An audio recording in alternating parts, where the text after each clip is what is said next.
তো hello guys, কেমন আছো তোমরা? আশা করি অনেক অনেক ভালো আছো। তো আমি আজকে তোমাদের সাথে একটা পার্সেল আনবক্সিং ভিডিও দেখাবো। আর আমার না নিজেরই মনে নেই, কারণ আমি অনেক কিছু অর্ডার দিয়েছি, সবই আমার জন্য। তো দেখা যাক কি আসে। তো চলো তাহলে তোমাদের সাথে করি। তো চলো, তো জানুয়ারির মতন করে খুলি।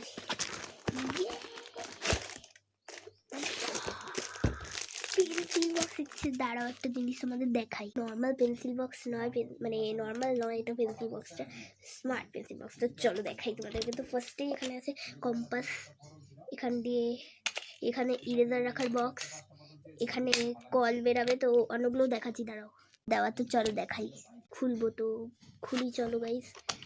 দাঁড়াও দাঁড়াও, খুলে দেখাচ্ছি একটু টাইট। এখানে দেখতে পাচ্ছি আমি খুলে দিয়েছি বক্সটা, এবার বন্ধ করে দিই। এবার পিছনেও আছে, ওটাও খুলে দেখাই। চলো, দেখতে পাচ্ছ তো খুব সুন্দর দেখতে বক্সটা, আমার তো ভালো লেগেছে। তো আমি পাসওয়ার্ডটা শেয়ার করতে পারলাম না, কারণ কি এইটা আমার বন্ধুরা দেখে, তো ওই জন্য।